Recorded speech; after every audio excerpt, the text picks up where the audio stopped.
Sabiduría del cielo, con el Padre Fabio de Jesús Giraldo Ramírez.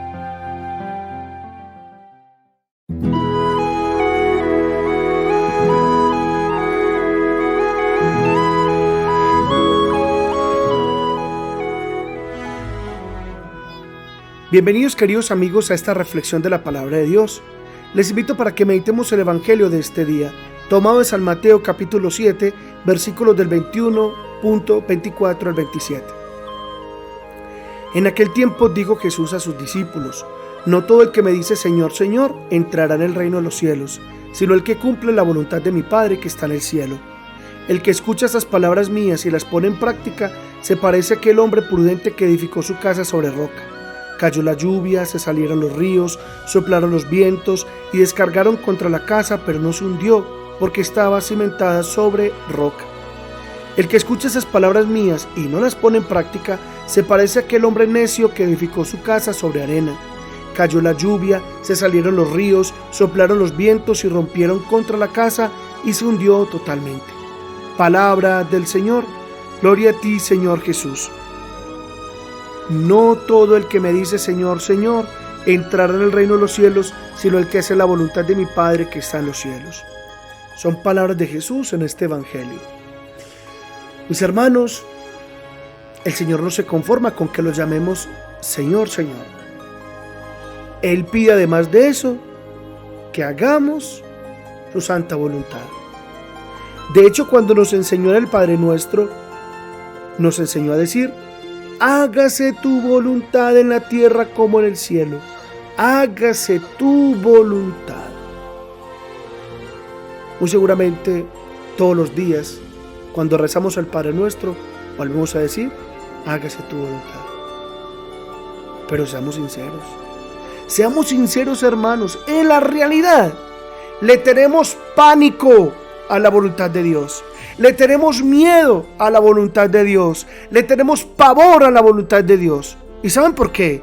Porque creemos que la voluntad de Dios es algo terrible, algo doloroso o algo negativo para nuestra vida. Cuando es todo lo contrario, la voluntad de Dios es lo mejor para nuestra vida. La voluntad de Dios es lo más provechoso para nuestra vida. Recordemos que Dios es Padre, es papá bueno.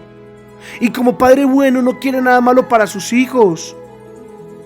Es más, muchos de los que escuchan esta sencilla reflexión son padres y madres de familia. Yo les pregunto a ustedes que son papás y mamás: ¿la voluntad de ustedes para con sus hijos es querer lo mejor para ellos, sí o no? Claro que sí, claro que sí. Pues con mayor razón el Señor quiere lo mejor para nosotros que somos sus hijos.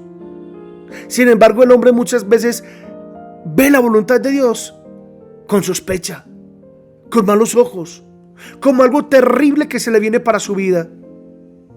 Y la culpa de que se vea la voluntad de Dios con malos ojos es la concepción equivocada que el hombre ha tenido de que el mal, la enfermedad y el sufrimiento viene de Dios. Y esas realidades, qué pena, no provienen de Dios. Esas realidades provienen del mal uso que el hombre ha hecho de su libertad. A ver, leamos el libro del Génesis. Día primero, todo lo hizo muy bueno. Día segundo, todo lo hizo muy bueno. Todo lo hizo muy bueno el Señor. Todo lo hizo bien. A ver, dígame, ¿en qué día el Señor creó la muerte? ¿En qué día el Señor creó la enfermedad? ¿En qué día el Señor creó el dolor o la tragedia o el sufrimiento? En ninguno. ¿Saben cuándo entró el mal, la enfermedad, el dolor, la muerte, el sufrimiento? Cuando el hombre utilizó mal su libertad. Por eso es un error decir que ante una enfermedad o un accidente o los problemas o las dificultades o los fracasos, es un error decir: aquí cumpliendo la voluntad de Dios. Es un error, porque de Dios no proviene nada malo. De Dios proviene lo bueno y únicamente lo bueno. Otra cosa muy distinta es que le ofrezcamos a Dios con amor esa enfermedad, ese accidente, ese problema, esa dificultad o ese fracaso, para que los convierta en salvación, en redención. Pero por culpa de esa concepción de que supuestamente lo malo proviene de Dios, el cristiano promedio cree que Dios le falló cuando aparece el dolor en su vida, y entonces empieza a reclamarle: pero ¿por qué yo? ¿Por qué a mí? ¿Por qué mi mamá? ¿Por qué mi abuela? ¿Por qué mi papá? ¿Por qué mi hijo? ¿Por qué tengo que enfrentar esa situación? ¿Es que acaso no te he rezado todo lo que te he rezado? ¿Es que acaso no he comulgado todo lo que tenía que comulgar? ¿Y acaso no he estado cerca de ti? ¿Por qué? ¿Por qué entonces me pasa lo que me pasa? Cuando es justamente en medio del sufrimiento y la adversidad la oportunidad de demostrarle al Señor la calidad, la grandeza y la profundidad de nuestra fe. Porque seamos sinceros, hermanos, no se necesita fe para vivir bueno. Es más, justamente ahí es donde muchos pierden la fe, porque vivían muy bueno, y como vivían tan bueno, creyeron no necesitar de Dios. Pero no, la fe se necesita justamente para enfrentar la complejidad del dolor. La fe se necesita para afrontar la muerte, para asumir la adversidad, para tener con qué soportar el sufrimiento que a todos nos visita en cualquier momento. Ahí, cuando se desbaratan nuestras seguridades intelectuales, ahí, cuando nuestras claridades teóricas no sirven para nada, ahí en ese momento le demostramos a Dios sobre qué material hemos construido nuestra vida, si sobre roca o sobre arena.